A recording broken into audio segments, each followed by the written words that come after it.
Hey folks, welcome back to the farm.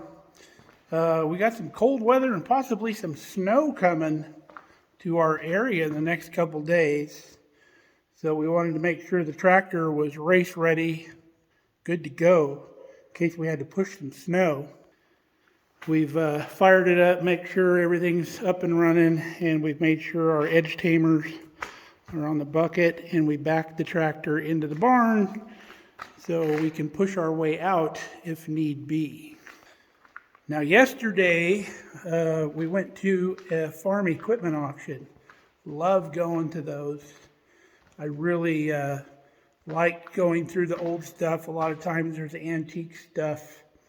And anybody that knows me knows I buy used equipment instead of new equipment because new costs a lot more and a lot of the older stuff was built better.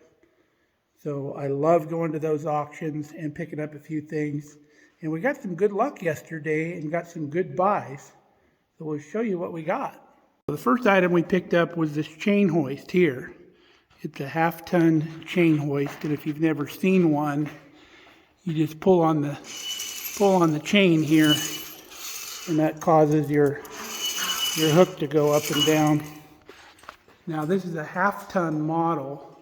We have a 1-ton chain hoist already that we purchased at an auction last year. It came actually with this gantry hoist here. So you can see we just got this one hanging by a chain. I ordered another trolley like this to use for this hoist. So we'll have a hoist on both sides, which comes in handy sometimes. A lot of times we just hang deer on this thing or pigs or whatever we're processing, but I couldn't pass that up. I think I got that hoist for $15, and you can't beat that. So let's show you what else we got. So this is another item that we found, this high lift jack. That's what we call them from where I'm from. Around here they call these farmhand jacks, and it's probably a brand name, kind of like Crescent Wrench or something like that. But there's lots of stuff you can do with one of these jacks. They're really handy to have on the homestead. Say you have an old trailer that won't go high enough to hitch up, you can throw this underneath the tongue of your trailer and pick it up as high as you need to. You can even split wood with these things. They have attachments. You can squeeze things. You can take this thing, loosen it up, and turn it around to where there's a flat spot. You can squeeze things together in here. All kinds of stuff. And I'm sure it's going to need to be lubricated because they don't work well when they're dry. So we'll lube it up and make sure the springs are good and make sure everything works. But I think I got this jack here for $5. Super cheap. Also got an old box full of license plates. Some cool ones. I've never seen a green Nebraska license plate. This was 1976 when this was issued. This is a 2011. Don't know when that was done, but pretty cool. These are all, most of these are from 52 county here in Nebraska. All the counties are numbered. So when you see cars going down the road, you can tell who's from where. So normally when you see cars, you don't know who's in them, but like in our county, if we see our county number, we know they're from our county. But 52 is, I think that's around the Kearney area in Nebraska. So what I'd like to do is I would like to get a plate from every county in Nebraska. That would be so cool, is to do that collection. Or a collection from every state in the United States would be cool too, and then kind of hang them on the barn or something. That'd be awesome. I think we got this whole box of license plates, probably 15 plates in there for $2. Now this was my favorite purchase of the day. I've been wanting a metal cutting bandsaw for quite some time because they work so much better on cuts for larger material. Because if you got an abrasive saw, it takes forever and you just eat up your blades when you're cutting heavier pieces of steel. Whereas this thing will mow right through it as long as it's mild steel. So we got this out of the truck. I took a good look at it while we were there and made sure it was going to be something we could use. So I've already done some repairs to this. I'll go over kind of what we've done. The power wire coming in was frayed all the way down. Even the insulation off of the inside wires was frayed, and if I would have plugged this in, it would have shorted out. So I made sure I took the cap off of here, made sure all the connections were good, and then I stripped this wire back, made some new connections, and I made sure I put some heat shrink wrap on them and stuff, and then put everything back together. So then I plugged it in, and we didn't get any sparks, and then the next little moment of truth was turning this on-off switch on, and it runs just fine. So we were pleasantly surprised with that. Now the other adjustment I had to make, you can see this little slot here. The saw blade was hitting over here on this side because the cutting apparatus here that holds the saw blade with the wheels and all that was not square with the deck. And when this thing's all the way down, the blade will ride freely in this groove without hitting anything because you don't want it to cut into your table. So to fix that, all we had to do was come in here, these two bolts, and we loosened these two bolts, squared the blade up to where it was dead in the center of that groove, and then we retightened those two bolts there, and that fixed that issue. Now, the other issue I had, this was really monkey rigged up with some baling wire and stuff, and they had a spring going from here up to here to hold the motor down to keep tension on the belt, which that wasn't the original design, but we'll figure out a better way to do that. Probably come over to here or something with a spring, heavier spring. So we've got rid of the monkey rig and we put the spring back here where it belongs. It's got an adjustment here. And all that does is take weight off of this mechanism as it's coming down. So you can just let it go and let it cut through the metal as it comes down, and there's not a lot of weight on it. Some of the bigger ones that you use, or that I've used in the business, had a kind of a ram here, like a really small diameter, like a hydraulic ram. And it had a little knob that you would adjust to allow the fluid to come through, and that would control your down speed coming down. So maybe in the future, if this has got too much down pressure on it, we'll either tighten that spring over there, or I'll buy one of those rams and add it into this system.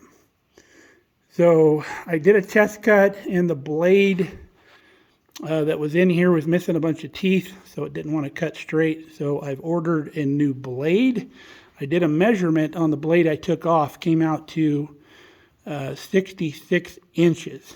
And doing a search on Amazon, the kind of the standard length blade I was finding was 64 and a half. So I've adjusted my travel all the way back on this wheel, and I measured it with my flexible tape, and I'm coming in at 64 3/4. So I'm hoping that when that 64 and a half inch blade comes, there's some tolerances where I can actually get the blade on. But if not, we're going to have to figure something out. I might have to adjust this mechanism to where it's got a hair more travel. But we shall see. There's also a clearance issue in here I'd have to deal with if I did that. I would probably need to notch this little piece back a little further to allow the wheel to come a little further over. But we'll tackle that when the blade comes. Hopefully we can get it on though, because I was unable to find any bigger blades that were even in the zone. So the other thing we had to do is we had to square this with the blade. This is your stop that holds your piece of material in. You have a wheel over here that moves the other stop so you can clamp things in there straight. You also have a little stop here that you can rotate up and bring out. So if you're making a bunch of repetitive cuts, that'll measure your length for you. Now the other nice thing about one of these saws is you can lift it to the vertical position like that and use it to cut notches in little pieces or whatever using this table right here that turns into a table when you stand it up like that. Got a nice heavy cast iron base to it. Here's your on-off switch. Now the cover that goes on the back of that wheel has got this little thing here that when it comes down, when you turn this thing on and it's running, as it comes down, it hits this switch and turns it off once it gets passed into this groove here. So that's pretty cool. So a couple of little things I still need to do with this sweet little find I got here is you can see the engine mounting or the motor mounting bracket is bent, and I don't know what has caused that. So I'll be pulling this motor off, and then we'll take this bracket off and we'll straighten it back out. If there's any breaks in it, we'll weld it. I can probably even put a reinforcement piece on here. I'll cut like a 3/4 inch strap that I can run all the way across and weld it on the front side of this, and that'll keep that mounting bracket from bowing like that. And then we'll get it all put back together. The rubber belt's real forgiving, so even running crooked like that, it'll run. And this is a Shop Master brand, I believe, is what that's saying. I've never heard of it, but it seems to be doing okay. So we're going to address this next. This thing just goes in and out so you can put the guide wheels as close to your material as need be. You just loosen that up and then this thing moves back and forth. Now we've got the hold down square with the blade. The other thing we got to look at when we cut is whether the cut is completely 90 degrees vertical. If it is not, we have adjustments here. We can loosen these two bolts here and rotate this as need be to square the blade up vertically with the table. So we will definitely check that. If it's not square vertically, we'll fix that right here. And right here, you also got a couple nuts. We can fix that. So lots of adjustment. We shouldn't have any issues. Looks like I need to add a couple bolts here on the gearbox. Not a big deal. And add a bolt here on the wheel mechanism. And I believe when you get this tension, you tighten these bolts down to where the wheel's not going to move with vibration. So let's get this motor pulled off. All right, we've got our motor taken off. Luckily, the shaft fits in the end of this thing because this wire, it'd be a pain in the butt to disconnect that. So we just set it on here. That worked out cool. So now we need to take this bolt out of here. Now looking it over, we shouldn't have any issues with plating the front of this because this rotates all the way around freely. And there's no way it's going to get this far up. There's no way it's going to get there. And then going down, it's not going to hit anywhere. And then on the underside here, back where this stiffener starts back here, I think we can put another one back in this area all the way across to keep that from happening again. You can see how tweaked that got. But that'll be an easy fix. So we've been looking at that bolt trying to figure out how to get it out, and I tapped on it a little bit up here and it moved. So apparently this thing has just been wedged up this way, which is a bad plan because gravity's not in our favor. If we don't see other means of fastening this, when we put it back in, we'll drop it in this way. So at least gravity's in our favor. So let me get a punch and we'll get this thing out the rest of the way. We got the pin out, and upon further inspection, all it had on the ends was these little caps that push on to the end of the rod. Kind of like used to hold your Tonka truck wheels on. And that's not going to cut it for me.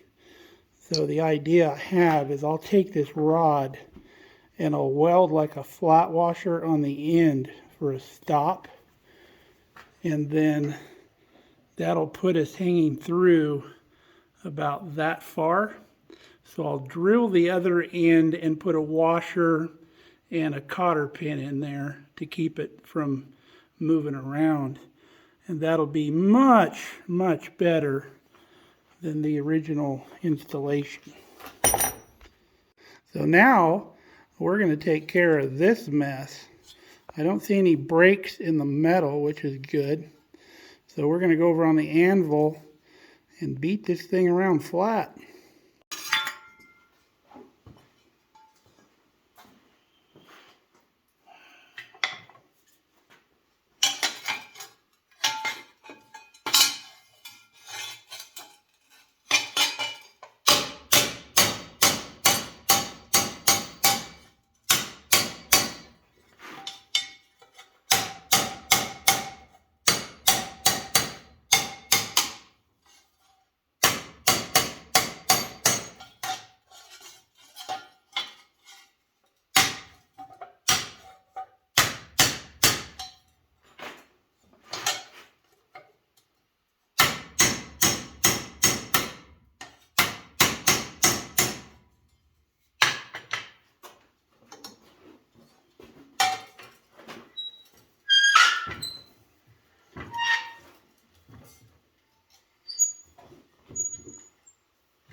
pretty good.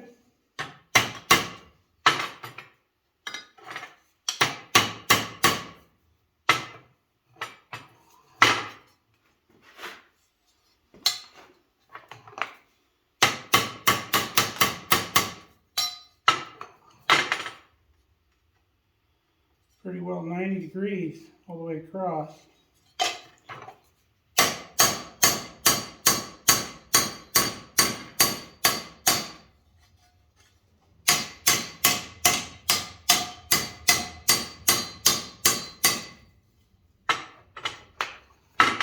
I think we got it, folks.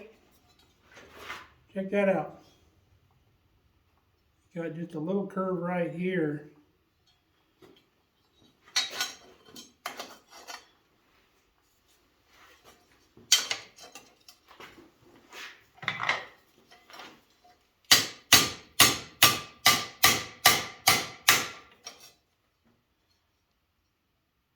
I did that.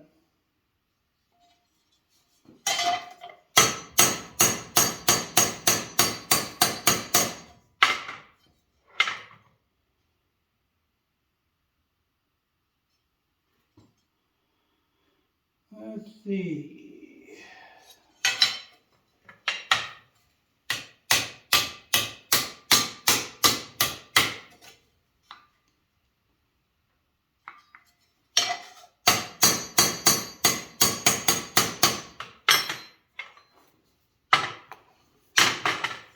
What do you think? Like brand new, huh? Pretty cool. So I'm going to try to find a piece of metal to weld here and a piece of metal to weld right in here, just far enough back to where it doesn't interfere with the bolts and washers. And that'll keep this thing a lot more straight. Well, we found a little piece of metal. I believe that was off of a wood stove or something. And we've got that welded on the end. There is no scrap metal, people. There's no such thing as scrap. You can always use it, so hold on to it. So there's what she looks like. Now I want to try to find another piece to go down in the middle, but I'm going to take this and try to do a test fit and make sure it still fits up in there. All right, it fits great. Swivels real nice. Nothing's in the way. So let's find a piece to go underneath that. All right, we're done with that. We welded a piece on this end, and instead of welding in here, I just went ahead and capped the other end as well and made it look a little cleaner. So we've got that in. We've welded a washer to the top of that pin. We've drilled the end of the pin here for a cotter key and put a washer there. So much better than what we had before. I'm going to see if I got some gray paint I can squirt on here real quick, or maybe even some black, and then we'll get this motor remounted. While we're waiting for paint to dry, I want to decrease the down pressure on the saw. So what I did was I tightened up our spring down here. It was clear out to the end, so I moved it in by half to see what that's like. And that feels just about right. It's not heavy to where it's going to force the blade, but it's heavy enough to keep pressure on the material as it's cutting. So we've nailed that. Our down stop, which is right there, that says or determines how far we go down, and we've checked that, and it's in perfect adjustment for where our blade needs to sit. That's a metallic gray that I used, which will be good enough. And if you remember, this pulley up here was bent from probably falling over at some point, and this is just aluminum. So this top pulley was bent about halfway into the notch. We've hammered that back out, and we don't have any rough edges anywhere. We got a little dimple on the backside there that we could sand off if we wanted to, but it's really not going to hurt anything. So we'll leave that. So we're just about ready to bolt this motor up. We'll come back when we have it all on. Motor is bolted up, and we have flat washers and lock washers on both sides because there's slides or slots, adjustment slots on both sides on the motor and the base. So we make sure you use flat washers so there's a good grip, and then lock washers so they don't slip. We threw the belt on here. You want to also make sure when you're mounting the motor up, make sure you put a square on here, making sure those pulleys line up. So our motor's mounted. The belt is on here. Now I want to figure out, they have this spring with it. I want to put this spring from here, or actually here, to this bolt here.